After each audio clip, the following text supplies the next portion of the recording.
seek yourself in the mind. The problems of the mind cannot be solved on the level of the mind. Once you have understood the basic dysfunction, there isn't really much else that you need to learn or understand. Studying the complexities of the mind may make you a good psychologist, but doing so won't take you beyond the mind, just as the study of madness isn't enough to create sanity. You have already understood the basic mechanics of the unconscious state. Identification with the mind, which creates a false self, the ego, as a substitute for your true self rooted in being. You become as a branch cut off from the vine, as Jesus puts it. The ego's needs are endless. It feels vulnerable and threatened, and so lives in a state of fear and want. Once you know how the basic dysfunction operates, there is no need to explore all its countless manifestations, no need to make it into a complex personal problem. The ego, of course, loves that. It is always seeking for something to attach itself to in order to uphold and strengthen its illusory sense of self, and it will readily attach itself to your problems. This is why, for so many people, a large part of their sense of self is intimately connected with their problems. Once this has happened, the last thing they want is to become free of them. That would mean loss of self. There can be a great deal of unconscious ego investment in pain and suffering. So once you recognize the root of unconsciousness as identification with the mind, which of course includes the emotions, you step out of it. You become present. When you are present, you can allow the mind to be as it is without getting entangled in it. The mind in itself is not dysfunctional. It is a wonderful tool. Dysfunction sets in when you seek yourself in it and mistake it for who you are. It then becomes the egoic mind and takes over your whole life. End the delusion of time. Here is the key. End the delusion of time. Time and mind are inseparable. Remove time from the mind and it stops, unless you choose to use it. To be identified with your mind is to be trapped in time, the compulsion to live almost exclusively through memory and anticipation. This creates an endless preoccupation with past and future and an unwillingness to honor and acknowledge the present moment and allow it to be. The compulsion arises because the past gives you an identity and the future holds the promise of salvation, of fulfillment in whatever form.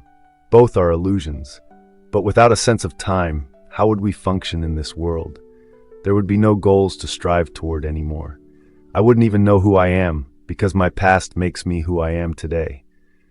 I think time is something very precious, and we need to learn to use it wisely rather than waste it. Time isn't precious at all because it is an illusion. What you perceive as precious is not time, but the one point that is out of time. The now, that is precious indeed. The more you are focused on time, past and future, and the more you miss the now, the most precious thing there is.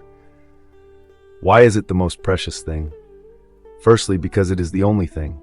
It's all there is. The eternal present is the space within which your whole life unfolds, the one factor that remains constant.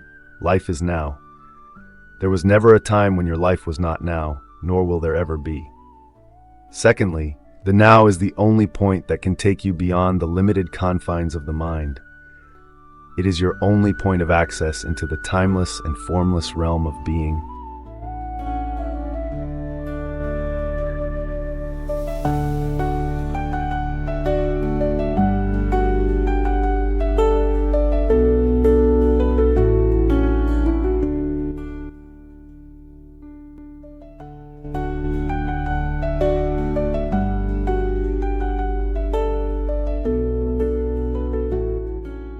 Nothing exists outside the now.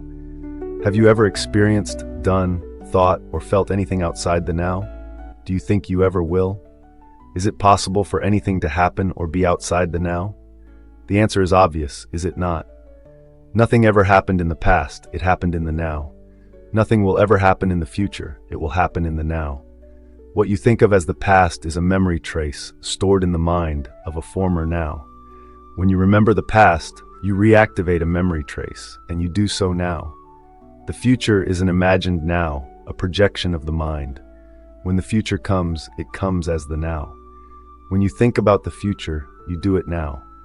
Past and future obviously have no reality of their own. Just as the moon has no light of its own but can only reflect the light of the sun, so are past and future only pale reflections of the light, power, and reality of the eternal present. Their reality is borrowed from the now. The essence of what I'm saying here cannot be understood by the mind. The moment you grasp it, there is a shift in consciousness from mind to being, from time to presence. Suddenly, everything feels alive, radiates energy, emanates being. The key to the spiritual dimension. In life-threatening emergency situations, the shift in consciousness from time to presence sometimes happens naturally. The personality that has a past and a future momentarily recedes and is replaced by an intense conscious presence, very still but very alert at the same time. Whatever response is needed then arises out of that state of consciousness. The reason why some people love to engage in dangerous activities, such as mountain climbing, car racing, and so on, although they may not be aware of it, is that it forces them into the now, that intensely alive state that is free of time, free of problems, free of thinking, free of the burden of the personality. Slipping away from the present moment, even for a second, may mean death. Unfortunately, they come to depend on a particular activity to be in that state. But you don't need to climb the north face of the Eiger. You can enter that state now.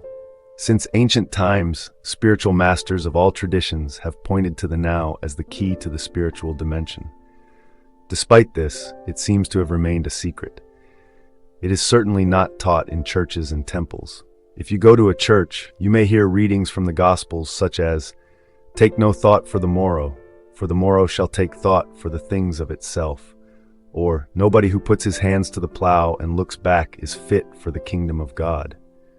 Or you might hear the passage about the beautiful flowers that are not anxious about tomorrow, but live with ease in the timeless now and are provided for abundantly by God. The depth and radical nature of these teachings are not recognized. No one seems to realize that they are meant to be lived, and so bring about a profound inner transformation. The whole essence of Zen consists in walking along the razor's edge of now, to be so utterly, so completely present that no problem, no suffering, nothing that is not who you are in your essence can survive in you. In the now, in the absence of time, all your problems dissolve. Suffering needs time, it cannot survive in the now. The great Zen master Rinzai, in order to take his students' attention away from time, would often raise his finger and slowly ask, "What, at this moment, is lacking?" A powerful question that does not require an answer on the level of the mind. It is designed to take your attention deeply into the now. A similar question in the Zen tradition is this: if not now, when? The now is also central to the teaching of Sufism, the mystical branch of Islam. Sufis have a saying, "The Sufi is the son of time present." And Rumi, the great poet and teacher of Sufism, declares, "Past and future veil God from our sight, burn up both of them with fire." Meister Eckhart, the 13th century spiritual teacher, summed it all up beautifully. Time is what keeps the light from reaching us. There is no greater obstacle to God than time.